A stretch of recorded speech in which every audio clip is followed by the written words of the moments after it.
Olá pessoal, aqui é o pastor Hernandes Dias Lopes. Nós estamos trabalhando com você sobre a pregação transformadora e nesta semana da pregação transformadora nós já temos lidado aqui com assuntos tão importantes que podem revolucionar positivamente o seu ministério de pregação.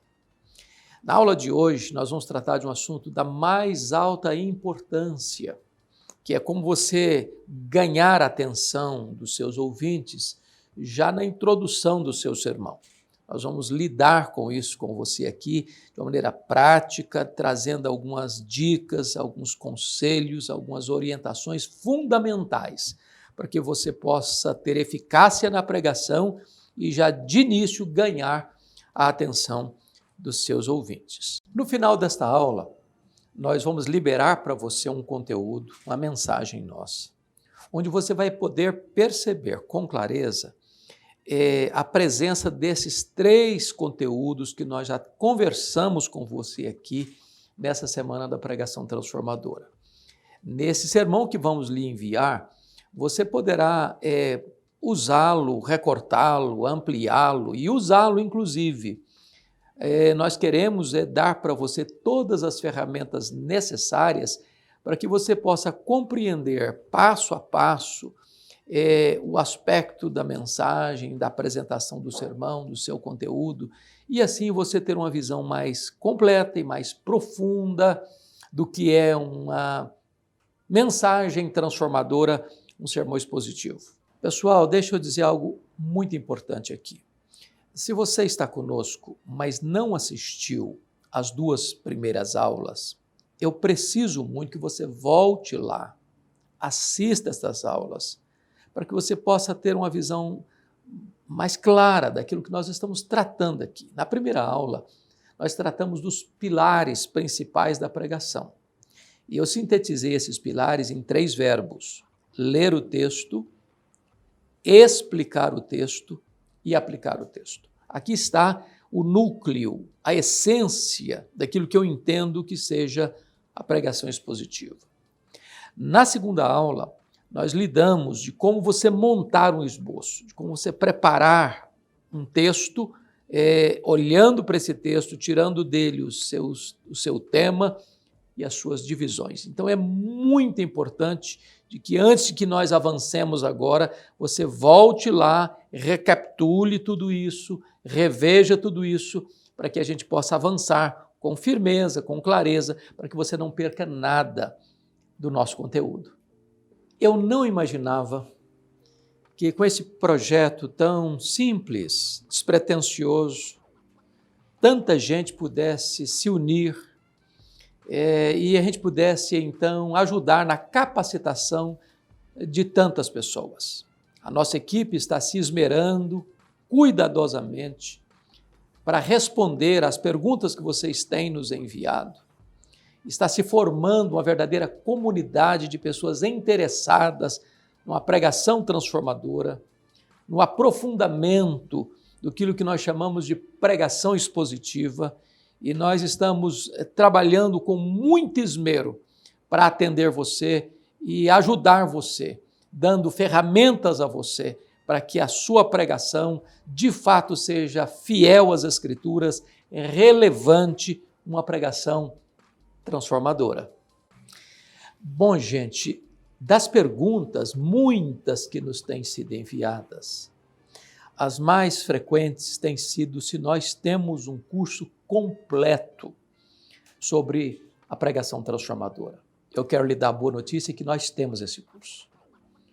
Temos esse curso, preparamos esse curso com muito zelo, com muito carinho, como fruto da nossa experiência de 39 anos de ministério pregando a palavra de Deus. O meu profundo desejo é de oferecer, inclusive, uma mentoria aos nossos primeiros alunos desse curso completo. E tenho certeza de que, ao longo desse curso, nós estaremos juntos com você, não apenas passando um conteúdo, mas também estando do seu lado, ajudando você, mentoreando você, para que você possa, de fato, sentir uma verdadeira revolução na sua vida, no seu ministério, mormente no seu ministério de pregação. Muito bem, pessoal, eu quero agora compartilhar com vocês alguns princípios que considero fundamentais para o êxito do seu ministério de pregação. E são dicas, são conselhos, são orientações que podem fazer toda a diferença na eficácia, no resultado positivo da sua pregação. Isso tem a ver com a questão do começo, desde o momento em que você é apresentado, se você não estiver pregando na congregação onde você é pastor, até o momento em que você encerra a sua mensagem. Um dos maiores problemas que eu tenho constatado e visto Brasil afora e mundo afora é o pregador ser convidado, ser apresentado e já no começo ele gasta um tempo enorme fazendo uma apresentação pessoal ou fazendo saudações, talvez até bajulando o pastor da igreja que lhe convidou. E eu quero lhe dizer que o auditório não está interessado nas suas palavras de autoelogio, de autoapresentação, ou trazendo saudação deste ou daquele, ou saudando este ou aquele, gastando um tempo enorme com essa introdução, que na verdade é um despreparo. As pessoas não estão interessadas nisso. Você não foi chamado para apresentações, você foi chamado para pregar. Então, não gaste tempo nesse tipo de apresentação. Segundo lugar, eu conheço às vezes e já vi pregadores que têm produtos, seus livros, ou cantores que têm os seus CDs, que hoje ninguém está usando mais nem CD, nem DVD, mas usando suas mídias aí para vender as suas músicas, gastando um tempo enorme antes de pregar, falando de seus livros, de seus produtos e fazendo toda uma propaganda daquilo que trouxe.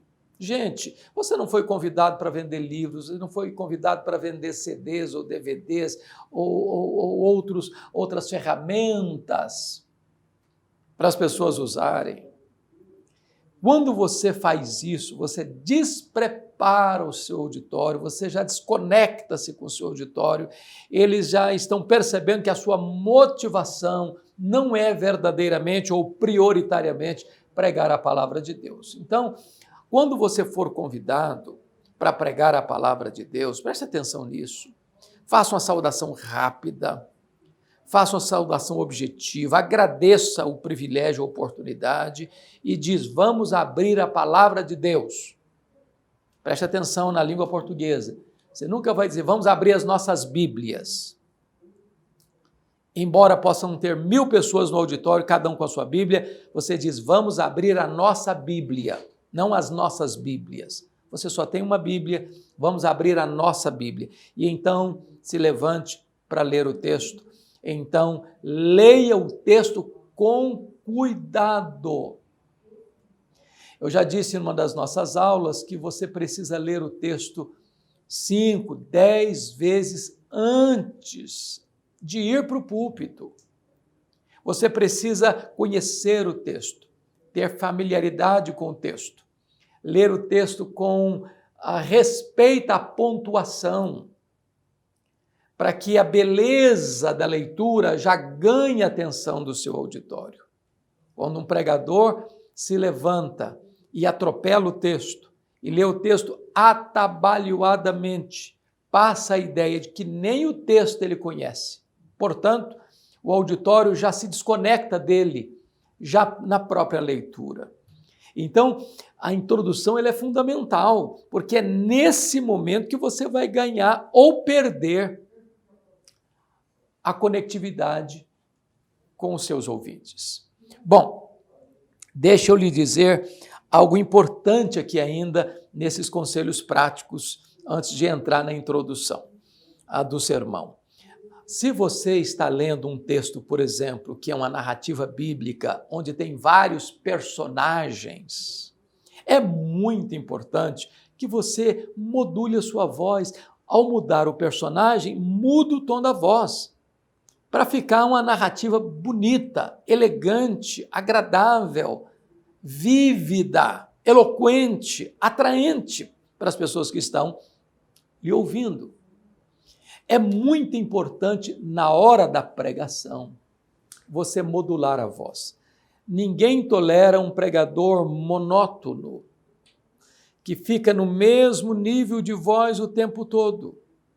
Nem só lá em cima, nem só aqui embaixo.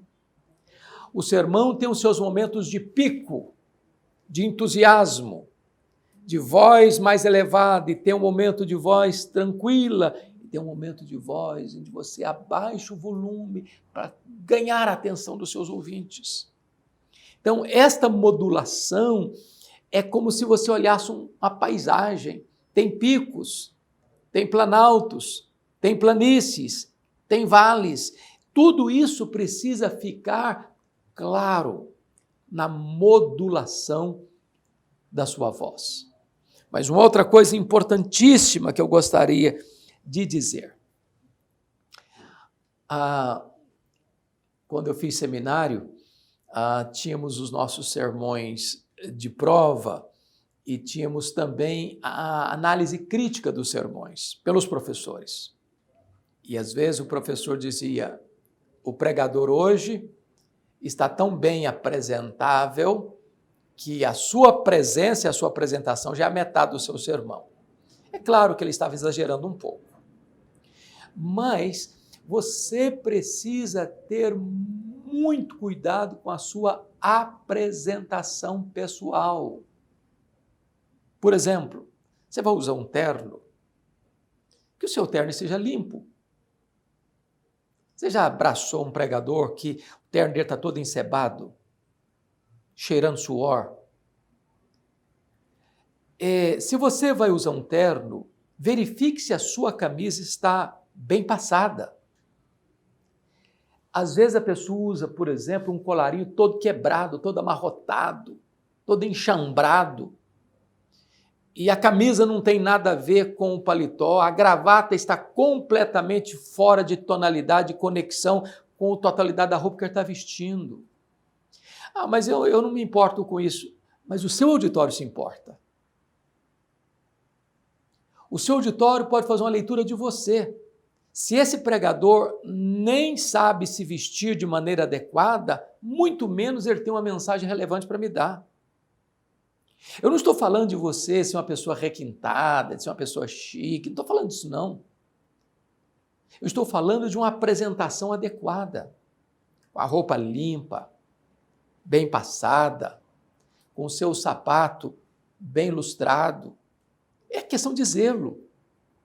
Você é o vaso, você é o instrumento.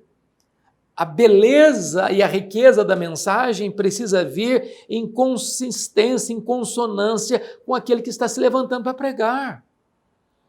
Então, a sua apresentação pessoal é fundamental. Talvez nós, homens, somos um pouco mais descuidados com essa questão de combinação, né? Peça ajuda à sua esposa, à sua filha, para saber se você está bem trajado. Eu faço isso até hoje. Quando vou pregar, eu pergunto para minha esposa: você acha que esta roupa está combinando? Que esta gravata está combinando com essa camisa, com esse terno? Porque, de repente, você pode achar que está tudo bem, mas no seu auditório tem pessoas que vão observar isso. E se a sua roupa, por exemplo, estiver tão desconectada, tão fora de esquadro, que vai chamar a atenção negativamente, as pessoas podem perder o interesse pela sua mensagem por causa de um detalhe do seu vestuário.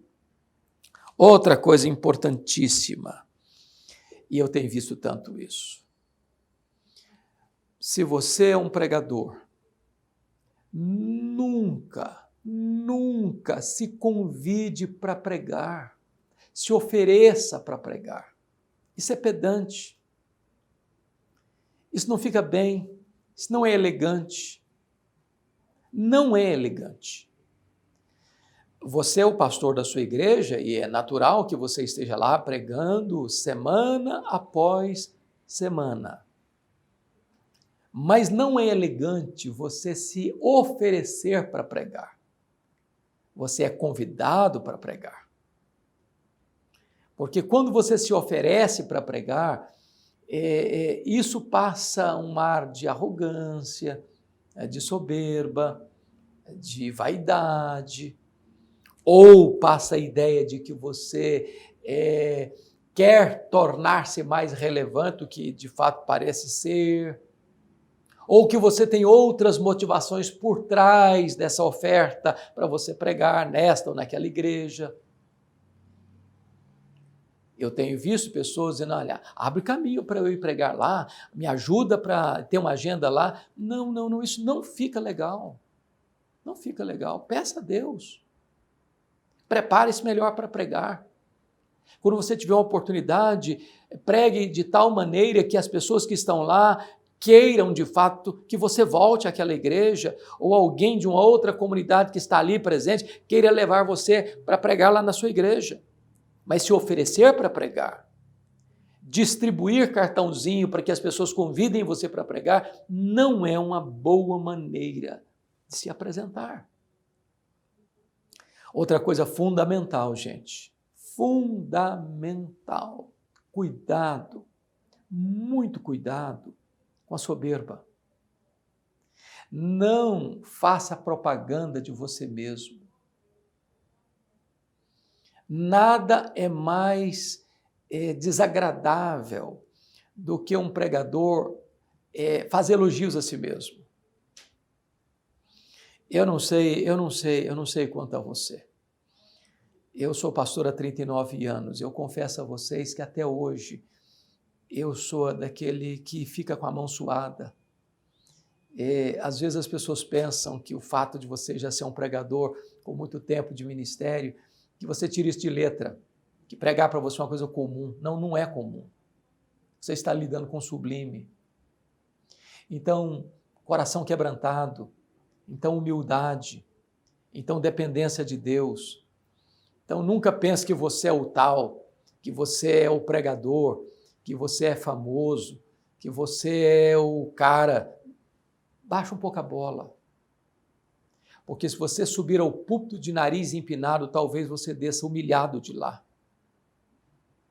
Humilhado de lá. Daí, eu quero lhe dar um conselho da mais alta importância. Dependa de Deus. Prepare o seu coração. Prepare o seu sermão. Dependa do Espírito Santo de Deus. Porque você e eu, como pregadores, só podemos falar aos ouvidos, mas o Espírito Santo é o único que pode falar ao coração. Se resultado surgiu desta mensagem, por favor, não acredite os resultados a você. Porque se o Espírito Santo não falar, em vão o homem fala. Então preste bem atenção nisso, a pregação é algo tão sublime, tão glorioso, não é um discurso apenas humano, não se trata apenas de eloquência humana. Você e eu não administramos resultados. Então dependa de Deus, ore, jejue por esta mensagem.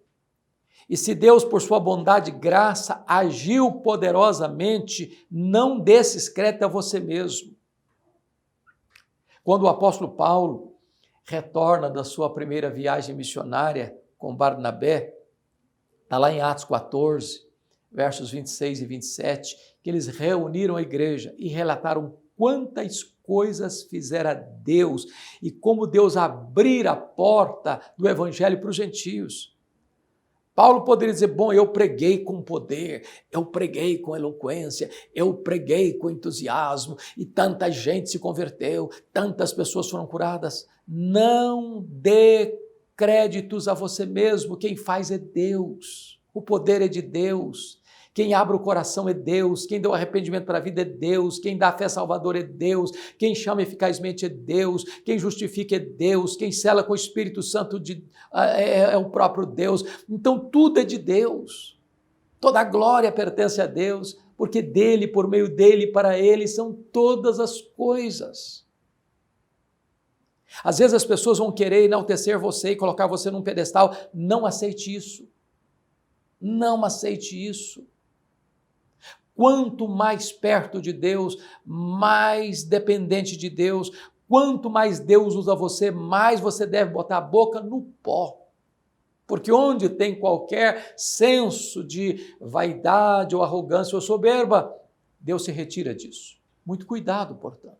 Bom, dito isso, essas dicas que eu gostaria tanto de passar para você, eu gostaria agora de entrar no conteúdo propriamente dito daquilo que eu chamo de uma boa introdução do sermão. Bom, você pode fazer uma boa introdução tanto por analogia quanto por contraste do tema que você vai propor. Eu queria ilustrar isso primeiramente por analogia. Eu tenho um sermão no primeiro livro de Samuel, capítulo 1, versos de 1 a 28, onde eu falo de Ana. E o tema do sermão é não desista de seus sonhos. Você pode ilustrar isso por analogia, e é o que eu faço naquele sermão. E eu conto a história de Edmund Hillary, um esportista da Nova Zelândia, que em 1952 nutriu no seu coração o sonho de escalar o Monte Everest, o monte mais alto do planeta, com mais de 8.800 metros de altitude. Eu conto a história dele, de como ele se preparou para aquela grande empreitada da sua vida e fracassou na primeira vez. 6 meses depois, ele foi convidado para dar uma palestra em Londres, na Inglaterra, e propositadamente eles colocaram uma grande gravura do Monte Everest na parede. Ele entrou no auditório, viu a gravura, abaixou a cabeça, cabisbaixo se dirigiu à plataforma. Quando lhe passaram a palavra, por um momento ele esqueceu o seu auditório e voltou-se para a gravura e disse: Monte Everest, da primeira vez tu me derrotaste. Tu não podes crescer mais, mas eu ainda estou crescendo. Da próxima vez, eu te vencerei. 6 meses depois, Edmund Hillary era o primeiro homem na história da humanidade a chegar no topo do Pico Everest, deixando-nos um legado. Não desista de seus sonhos. E aí você entra no sermão, na narrativa do texto. Para ancorar o seu tema, não desista de seus sonhos. Você fez uma introdução por analogia. Uma pessoa que não desistiu de seus sonhos, e agora você vai se voltar para Ana, que também não desistiu de seu sonho de ser mãe. É uma boa introdução, por analogia. Mas você pode usar uma boa introdução por contraste. E eu gostaria de ilustrar isso com um sermão que eu prego em Romanos 8, 26 a 30, onde eu falo daqueles que são mais do que vencedores. E eu ilustro por contraste, dizendo o seguinte: isso é um fato, nem todas as pessoas que sonham e planejam vencer na vida, vencem na vida. E aí eu deixo uma expectativa, eu quero ilustrar isso com a saga esportiva brasileira. E reporto aos meus ouvintes aquilo que aconteceu em 1950, na primeira Copa Mundial de Futebol sediada aqui no Brasil. Bom, o Brasil abre aquele campeonato mundial no Maracanã, construído para essa finalidade, goleando o México por 4-0. Depois o Brasil vem aqui para São Paulo e empata com a Suíça por 2-2. Depois o Brasil se classifica ganhando da então Iugoslávia por 2-0. A partir daí o Brasil vai se transformar no grande fenômeno do futebol mundial, porque ele goleia a Suécia por 7-1. Ele vai para a semifinal e goleia a Espanha por 6-1. E no dia 16 de julho de 1950, o Brasil entra no Maracanã para disputar a final com o Uruguai, com 198 mil torcedores, dependendo apenas de um empate para sagrar-se campeão do mundo. Em todo o Brasil havia uma grande expectativa de que o Brasil seria o campeão do mundo. Em todas as praças brasileiras, nas capitais, nas principais cidades, pessoas celebravam antecipadamente a vitória. O Brasil entrou em campo, fez 1-0 no primeiro tempo. Quase que volta para o segundo tempo com a faixa de campeão no peito.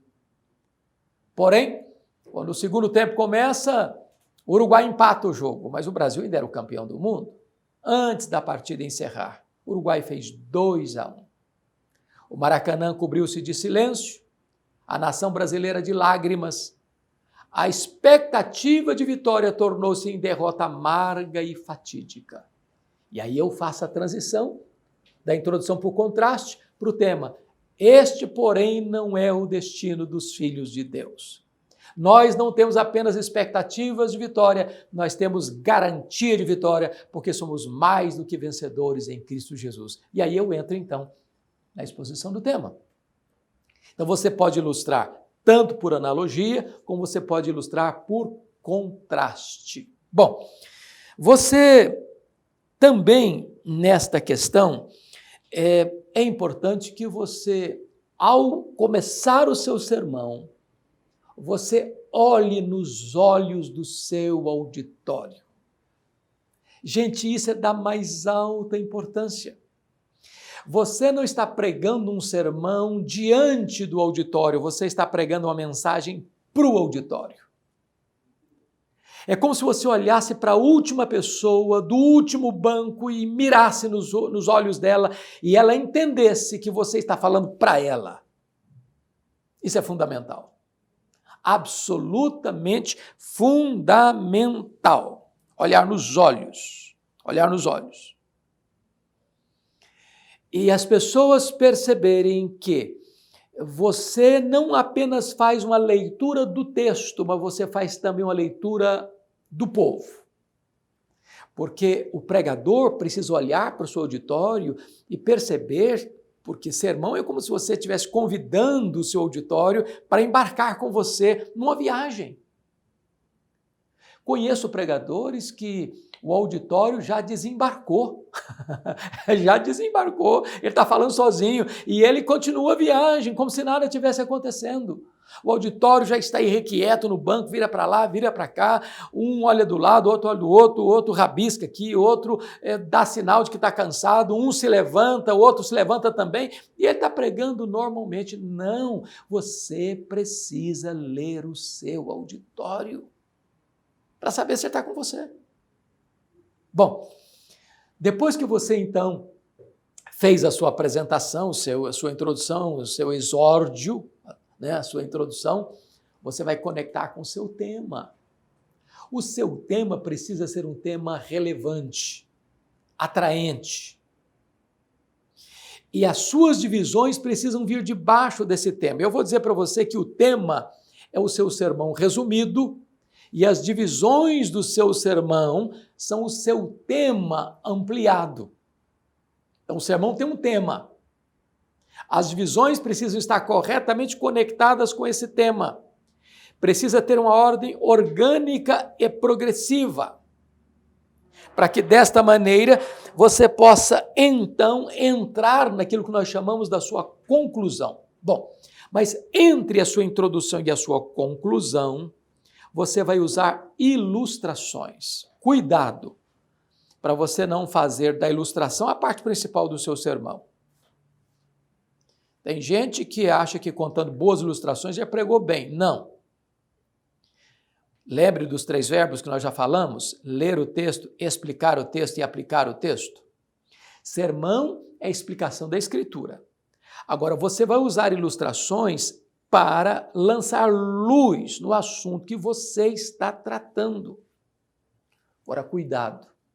Eu conheço pregadores que usam exageradamente ilustrações pessoais, contando a sua vida, das suas façanhas, do seu casamento, do seu cônjuge, dos seus filhos, constrangendo inclusive a sua família, como que lavando roupa suja no púlpito, ou expondo a sua família a uma situação de constrangimento, ou tendo um ar de arrogância, passando a ideia de que a sua família é a melhor família do mundo. Seus filhos são os mais educados do mundo. Toda a história que ele conta à sua família vem como protagonista do grande heroísmo, da obediência, da submissão, da felicidade. Cuidado para você não ficar passando essas ideias assim, petulantes, sabe?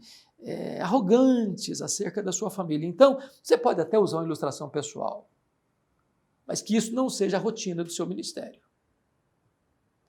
Eu lhe dou um conselho: preserve a privacidade da sua família. Não exponha sua mulher, não exponha seu marido, não exponha seus filhos a uma situação de constrangimento no seu sermão. Então, ilustração é para trazer luz, não para chamar atenção para você. Luz ao que você está expondo, ao conteúdo que você está passando.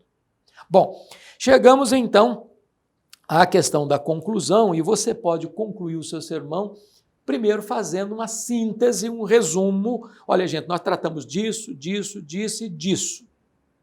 Isso tem a ver com você. E você aplica isso na sua vida assim, assim, assim. Então você relembrou o seu auditório o que você expôs até aqui. Ou você pode concluir o seu sermão contando uma boa ilustração, que vai sintetizar, vai apontar para a essência daquilo que você ensinou. De tal maneira que esta história viva, empolgante, seja uma história bíblica, seja uma história, por exemplo, das missões, seja a história de um pregador, ou a história de um ocorrido histórico, um ponto importante, seja uma experiência que você teve, que marcou a sua vida, de tal forma que aquilo possa impactar a pessoa. O sermão precisa terminar lá em cima. Você não pode ir perdendo fôlego, quando termina, você já não tem mais fôlego. Cuidado também. Tem gente que não sabe terminar. Tem gente que não sabe encerrar. E aí fica enchendo linguiça, fica rodando em cima, ao redor do toco toda a vida, e não consegue parar, não consegue terminar. E o povo já está orando contra ele, porque não aguenta mais, e ele está continuando, porque não sabe encerrar. Seu sermão precisa ser planejado. Introdução, conteúdo e conclusão. E você precisa encerrar lá em cima, dizendo: agora o que você vai fazer com este conteúdo que eu estou lhe passando? Um grande desafio. Entendendo que você não é o que você sente, o que você fala, o que você promete, você é o que você faz. Então, conclame o seu ouvinte à ação, em obediência àquilo que você acaba de transmitir a eles. Eu falei na nossa aula de hoje que no final eu falaria um pouco mais sobre o nosso curso. De fato, nós temos um curso maravilhoso, fruto de um trabalho intenso sobre pregação transformadora, e que nós estamos investindo nosso coração, a nossa alma, no desejo mais profundo de equipar pregadores, de treinar pregadores, de ajudar pregadores a ter um avanço exponencial no seu ministério. E nós estamos, inclusive, aqui fazendo uma promessa de mentorear alguns dos nossos alunos. É claro que não podemos fazer isso para todos, porque só agora nessa aula nós temos milhares de pessoas nos acompanhando, e você sabe que não se pode ser um bom mentor com tanta gente. Mas a nossa promessa é que nós vamos oferecer uma mentoria aos primeiros alunos inscritos nesse curso. Caminhar com você, estar junto de você, periodicamente reunir com você. E eu estou certo de que tudo isso vai redundar em grandes benefícios para a sua vida pessoal e para o seu ministério de pregação. Bom, gente, eu quero dizer que a maioria das perguntas que tem chegado a nós é acerca dos valores desse curso. Eu não quero tratar desse assunto com você. Você que me conhece sabe que eu nunca lidei com essa questão de custo, de preço, de valor. Quero dizer também que vai ser um curso muito acessível. Todos os recursos que nós estamos auferindo vai ser para a sustentabilidade da obra missionária de Luz para o Caminho. E eu quero afirmar a você que o nosso desejo é que vamos oferecer a mentoria para os primeiros alunos que se inscreverem no curso, e nós esperamos que os alunos saiam deste grupo que está aqui com a gente, porque o nosso propósito é abençoar a sua vida. Nosso propósito é de ver uma espécie de reavivamento nos púlpitos brasileiros e mundo afora. O nosso propósito é que a igreja possa experimentar uma revitalização, e nós entendemos que a pregação é a principal ferramenta que Deus nos dá para levar a igreja ao crescimento saudável. Então, que Deus nos ajude e que você aí, que está conosco aí, possa ser, quem sabe, parte desta primeira turma que nós estamos formando, a turma histórica. E eu sou muito grato a Deus por esse privilégio de convidar você para fazer parte desta primeira turma histórica, que nós resolvemos então montar esse curso de pregação transformadora, e ter você nesse grupo, para mim vai ser uma grande alegria, um grande privilégio. Ô, gente, amanhã nós vamos fazer a nossa última aula. E nós vamos abrir a oportunidade para uma espécie de pré-inscrição. Fique atento, porque amanhã, a partir das 9 horas da manhã, a nossa aula vai estar disponível para você. E vou tratar agora de um assunto muito importante, que é o pregador e a pregação. Fique atento. E vamos abrir, então, uma pré-inscrição, e você não pode perder esta oportunidade. Muito bem, gente. Nós estamos aqui com o tempo bem corrido. Estamos aí nos preparativos finais desse curso fascinante, Pregação Transformadora.